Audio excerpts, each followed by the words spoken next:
So, Sonic Frontiers Update 3. By far, the one I was most looking forward to since right off the bat when they announced the DLC roadmap back in November 2022. A few weeks after the game's launch, they were super confident in stating that the third and final update would feature Sonic's friends as playable characters for the first time in years. Not only that, it would even include a new story. We, of course, got sent into a frenzy trying to figure out what possible story there was even to tell. And how would these characters control and play as? Were they going to add context to something? Was this going to be a prequel, a midquel to the story?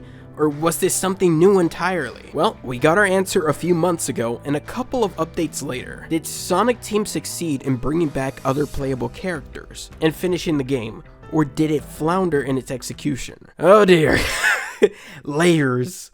But alright. Let's dive in. I actually like how this DLC starts off with Amy being at 0 stats, almost like it's carrying over how they would have been weak from not just being in cyberspace this entire game, but from their sacrifice to save Sonic. That is, until you realize it applies to all 3 characters, and that you individually need to unlock each and every one of their skills. But this does serve a purpose, and it isn't a bad thing. Not only do you have to go find the Chaos Emeralds with all 3 characters, but this is also how they nudge you to go explore the island and do their individual platform challenges. You get rewarded with either part of the map or experience points to unlock said skills. And I really like that, and not just doing platforming for the sake of it. But I will put a pin in this though. I'll come back eventually. Here's where the issues really start, and forgive me for going straight into it, just something I want to get out of the way first. Now, something I originally had problems with in the base game was the floating platforms. They actively work against the DLC structure because it has the same problem as the past update. Pop-in is horrendous here, and it was tough to locate where I needed to go since it would only pop up once it was mere inches from the objective. This is the same thing that happened in Update 2 while trying to find platforming challenges to get the big Cocos, and especially when they weren't near the ground and in the sky. For some reason, someone thought this was a good idea. It wasn't as bad in the base game, since it wasn't really needed to progress, but here, since you do need to do it to progress the story, it's not favorable. You spend the majority of the DLC's runtime just looking for the next place to go. Like this one example, where I'm looking for the objective for Tails, and it's just in the ocean. So of course, since the game has taught me that the ocean is a kill plane, that I shouldn't touch the water, my first instinct is to not look there, and to not touch the water. But that's where it is! It's in the middle of the water. The whole thing just hadn't loaded yet. What I needed to do was go to this specific point in the island for it to start loading correctly. It can also vary on altitude as well. It's just, this is where you really start to notice the base game's flaws and shortcomings. They are sadly super on display here. These were issues that were present in the base game, like I said, but they really didn't affect the gameplay back then, which is why I never really paid attention to it and I didn't mind it. It didn't affect me as much. The gameplay doesn't go unaffected, unfortunately. If you found Frontiers jank sometimes with climbing, platforming, or anything of the sort really, man, this puts the base game to shame. I think it especially is noticeable with Knuckles. It's not something that couldn't be fixed with a little bit of testing and time, but man! Issues also extend to the cutscenes of this DLC, where the limited time and budget are most apparent, if it wasn't already obvious by the world design at this point.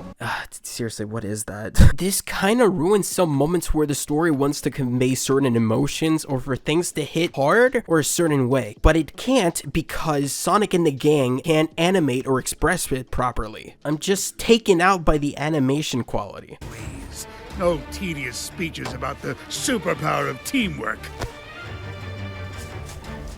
To their credit though, the final product did still come together super well, even if its shortcomings are obvious. It's still super commendable that they pulled through like this. They totally could have just redone the final boss and left it at that, but they gave us so much extra content, it's just insane really, especially knowing that this was all for free. I really do hope though that Sonic Team figures out a solution for the next game, because while it made me explore and still appreciate the story and the cutscenes and everything else, it sometimes felt forced. The second go around, not so much because I knew where I needed to go, but I genuinely really hope that Sega does give them that extra time and budget that they promised they would give them, and especially hope it impacts engine optimization and animation quality. I still think Sonic should be at the level where Ratchet and Clank or Mario is at this point. This is Sega's biggest franchise, and yet it feels so neglected in those aspects. Another big problem that arises from the faults of the game is the controls. Now, again, to Sonic Team's credit, they gave us so many choices on how we'd like Sonic to control, and they even added momentum back. It just felt fun. It is fun. Just using it to gain massive airtime or speed never got old. But sadly,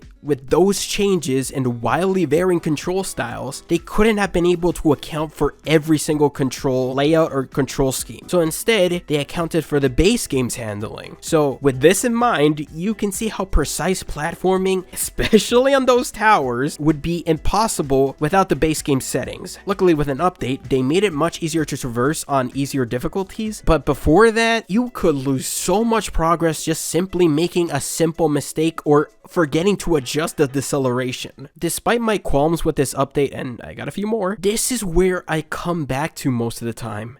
The update. This was the island and part of the game where I explored the most. I didn't feel forced for the most part to look for collectibles and just slog through without exploring. They legitimately made me care about wanting to explore this island, and they even implemented something I personally thought was a good idea. That being, if I wanted to explore the island and avoid all cyberspace stages, or if I wanted to avoid the open zone part and just do cyberspace, or a mix of the two, I could just do that.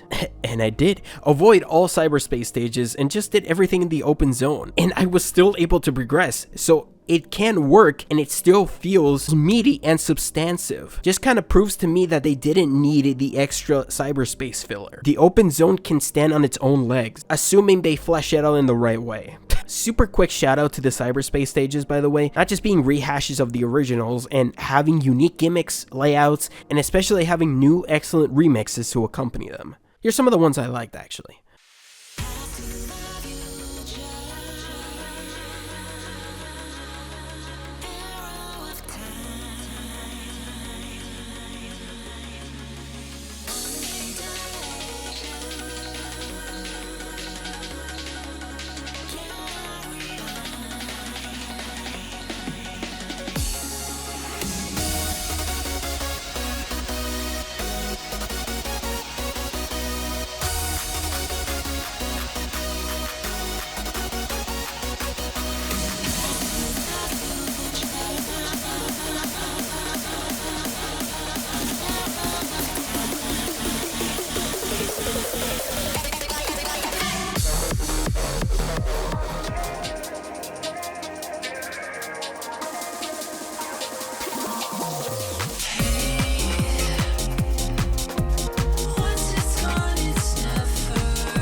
But back to what I was saying, in the base game, it was possible to progress completely ignoring the open zone and cyberspace through Big, which invalidates the need to even interact with the open world if I can just steal them from Big quickly. So That kinda sucked in my opinion. And the open zone did have ways to collect every collectible that you needed, but they were super stingy handing out keys you needed. Here though, they legitimately took that to heart and implemented the feedback into this update. This gives me a good sign for the next game. If they implemented the changes into these updates, then I believe they'll know what to refine for the next one, especially with the inclusion of Sonic's friends, which time to ring back around to this aspect now. It was so out of left field to hear that for the first time in years, they'd be returning as playable characters, and especially for free DLC, was just a smack in the face, but in a good way. I was interested to see how Sonic Team would make each character work in the boost formula, since all we've had in the way of that was mods people would make for previous games, but this time we'd had Sonic Team's official attempt to make them work. Gotta say, as exploration characters, they nailed them. Each one of them takes advantage of capabilities unique to themselves,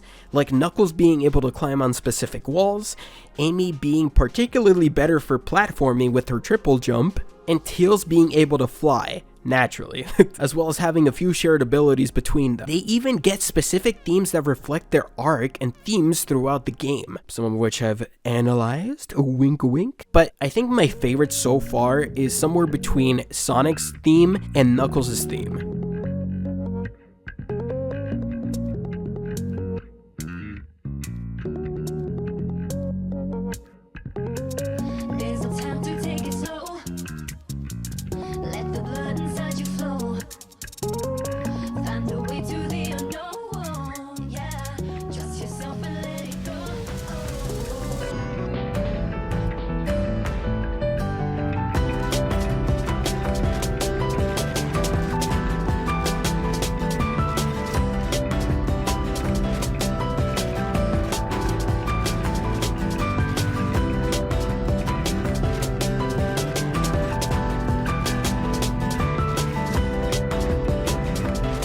Here's where my annoyances with these guys come up though. Each one of them sort of has a weird quirk, like with Knuckles being able to climb specific walls, as I said before, which is kind of unfortunate because Oronos Island does have several spots where Knuckles would have been perfect for climbing up, and he can even climb up Sonic's portions of the walls. So it's kind of weird how they implemented that. And a perfect scenario that would have been great for the game, in addition to, you know, maybe Sonic and Knuckles sharing a way to climb up, is Knuckles being able to climb up a tower and Sonic being able to climb up using the panels, but Knuckles could just climb up anywhere, while Sonic would have to use his panels. Though I realize for the limited amount of time they had to implement this DLC into the game, alongside each character's unique abilities and everything, would have just been an insane workload and kind of unrealistic. Amy is mostly fine, but her animations though, I don't hate them, just to be clear, just that her thing has always been her Pico Pico hammer. Even in Murder of Sonic the Hedgehog, which came after this, she uses it there. So it was kind of sad to see that they exclusively focused on her tarot card. That would have been fine because it is an integral part of her character. But personally, if they used the tarot cards for some of the animations and then half of them would just be assigned to the Pico Pico hammer, specifically the attack animations. And even her quick Psyloop uses her hammer, so like, what gives?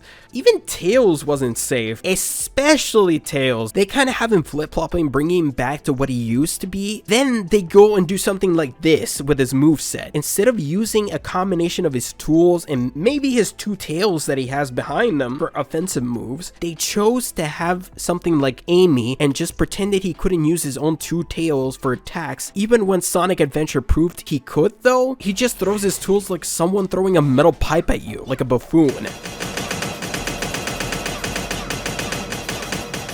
Specifically for these two characters, these were changes I didn't understand, especially when Knuckles is there using his fists like he always has. But what happened with these two? I was able to get over these changes quickly though. I just hope that for the next game, they remember to maybe strike a balance, trying to not erase history. That would be great. I especially appreciate that each character shines in their idle animations. Despite them having to cut back on the cutscene animations, they did not skimp out on where it also counts. You can really tell that you're playing as Amy, Tails, and Knuckles, and not just copies of Sonic, if that makes sense. Now, if you noticed before, I said exploration characters. I mean that. They put an emphasis on exploring the island, but that also meant that in doing so, they de-emphasized the combat for all three characters. Sonic can still hold his own like he can in the base game, but them on the other hand, oh my god. They feel like early 2000s platformer combat characters, and I don't mean that in a good way. For Frontiers, where combat needs more ways to tackle enemies, like Sonic has the ability to do so, they are surprisingly limited for some reason. Before this last patch though, enemies were a nightmare to deal with, so it was just better to run from them and deal them with Sonic instead. On the recent and last patch though, they over adjusted to where if you level them up enough, they go down ridiculously easy. Dun-dun-dun-dun. See? Oh, Ninja, perfect. Alright, here we go. Here we go. Ow.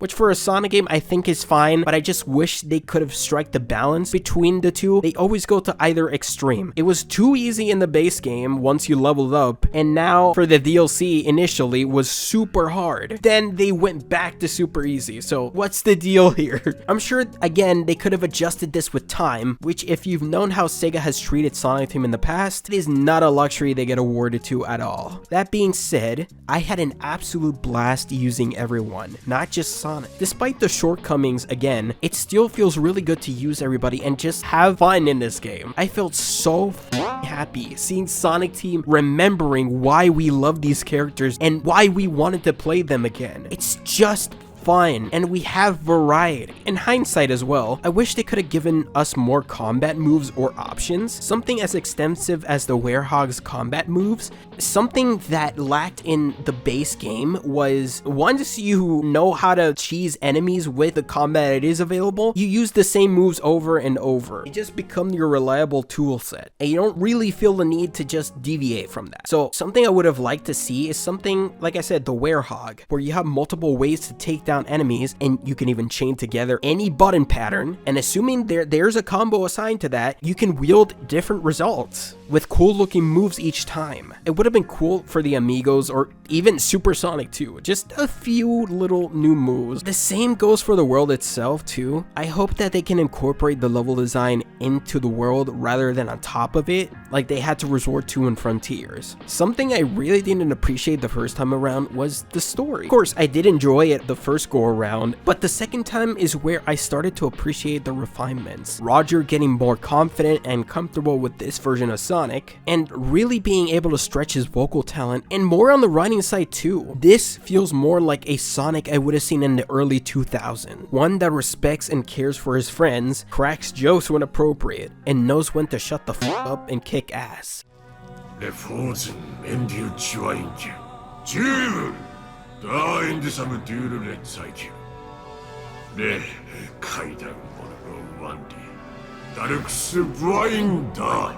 Oh yeah?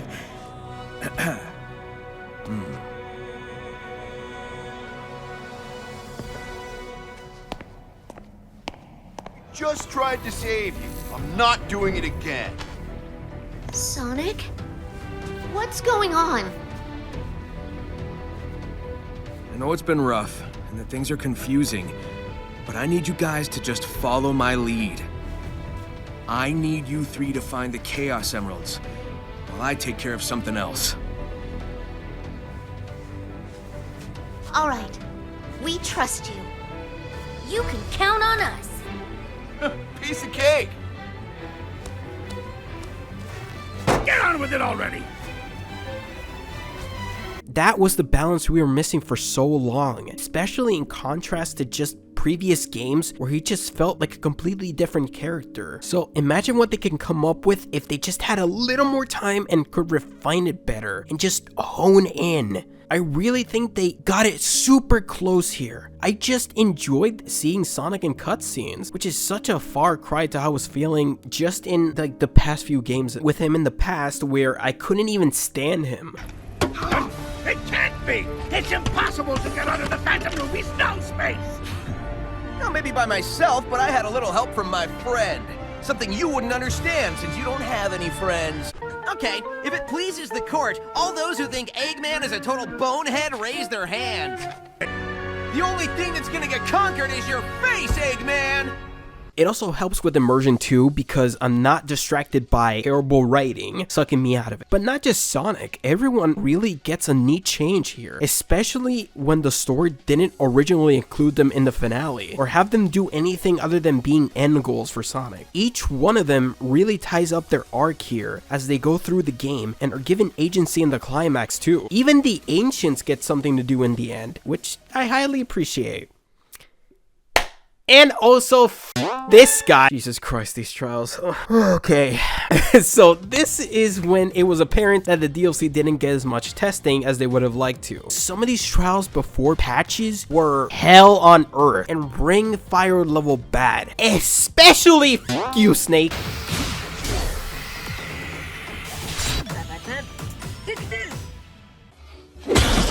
This really came ahead in the last one, where they really just didn't think through some things before they implemented them. The parry is the most apparent. So for the whole game, we have been accustomed to being able to hold it for long periods of time, and even the game was built around not penalizing you for that. But all of a sudden, they changed it to like a few seconds, I believe like point something seconds, where you have to be super precise, and yet the boss fights that it requires it on are built to still support the original parry. So having this new parry is just insane to drop on the last challenge. This makes it one of the most punishing trials in the DLC, especially with the low ring count that you're thrown at.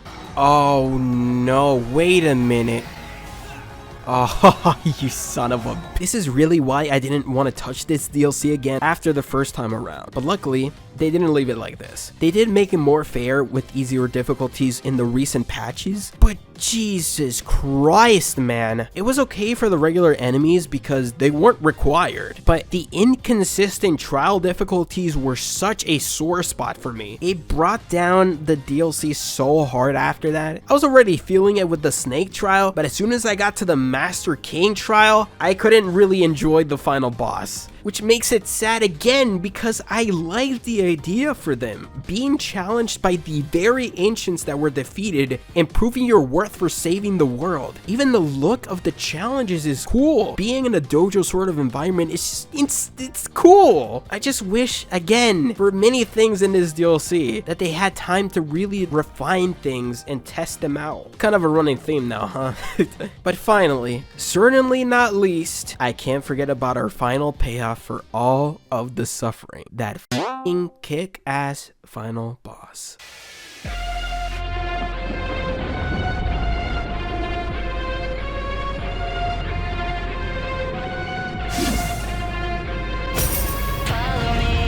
This shell was once my prison.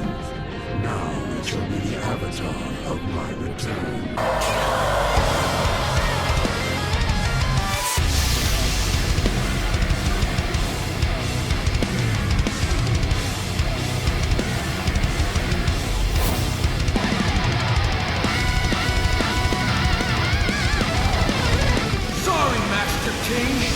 Looks like I'm going all out after all!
the fact that they got Kellen Quinn back just for this, kind of completing his own arc in the game with having all the songs feature him, is the neatest and coolest cherry on top I have ever experienced with Sonic. They even let Sonic have a different super form. Finally! It's temporary, of course, but this is still the perfect compromise. Like, if they need something to really blow the spectacle out of proportion, they have a way out now. Though saying that, we don't even get to use this form in the game, and it was so hyped and theorized ever since release. Now having it, but only being able to see it in a cutscene for a few seconds was just unfortunate, sadly, but it was still really cool to see though. And another thing that I really liked is that they actually used Supreme. Supreme was one of the most underutilized, under everything bosses in the game. So for having the robot finally serve a purpose was so cool, and they even distort the thing in a way. It's so neat. However, one thing I kind of miss, and I do think was lost due to the redo of the final act, was the confidence the game had in its finale. After all of the robot fighting, you're suddenly thrust on the final island of the game to deal with the threat that the ancients had failed to do once before. I think this had a bigger punch in the base game, at least once you get to the end. I think if it would have been written differently, it might have hit a little bit differently. When we're finally in space with the end, it gloats and it gives you a final monologue stating how powerful it really is, and gloating and how insignificant you are. It was banter that I love from final bosses in Sonic games, because that just makes you want to prove them wrong. That gives you the motivation to actually beat their ass. We lose that now. It kind of just stays silent for the rest of the fight. It says something quickly before it starts, but that's pretty much it. Since this is a redo of the final act, I feel like we lost that connection we had to the villain of the game. While we got better characterization for other characters, we lost the Ancient's purpose essentially, and most importantly, Sage's turnaround in the story. If you remember, this was the island where she finally starts to accept her true feelings towards Eggman and everything else, and towards life. And the fact that she can love her creator and sees him as family. Sonic pushes her in the right direction on this very island. You got it, Sage. We've run into each other so many times, but I only recently learned your name. You could have told me sooner, you know. We were enemies. Furthermore, my name holds no meaning. Well, sure it does. Eggman named you that for a reason. That means you're important to him.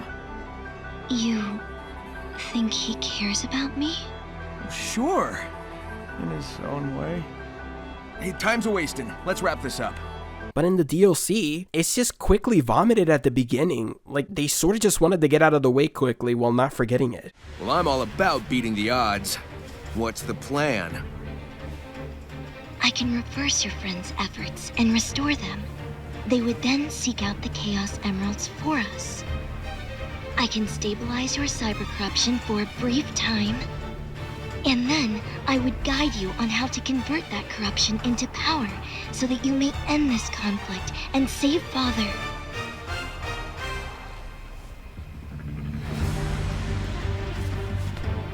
And save the world, too, right? It is his to conquer, so yes.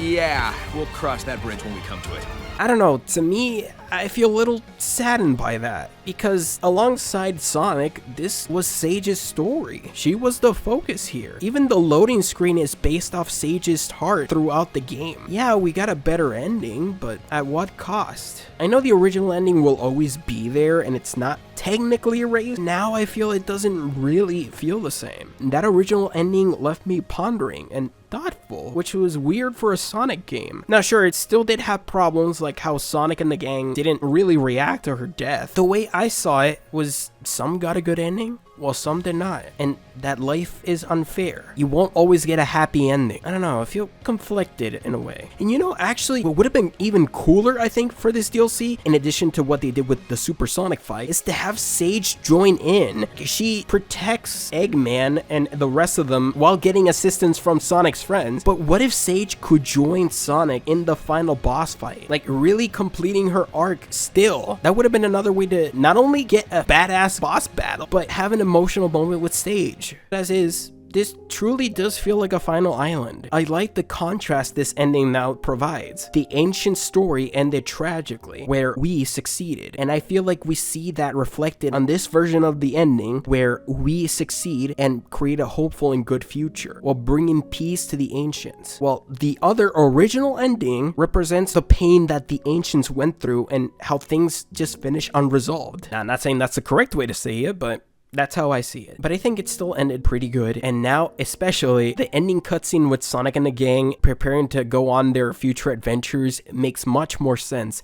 And even Eggman gets a sweet ending with Sage, and that makes Murder of Sonic the Hedgehog make much more sense now. Actually, you know, thinking about it now, they really pulled another Shadow the Hedgehog on us, huh? But in the end, I really do feel like this DLC was a home run for Sonic Team, and they did more good than bad, providing blueprints they can really expand upon in the next game, not just gameplay wise, but character and story wise. Will they actually pull through the next Sonic game? At the end of the day, I don't really know, since these are the same people that went from Generations to Lost World in 3 years, so I don't know. I do hope so and believe in them. So thank you, Sonic Team. You really did a good job with Sonic Frontiers.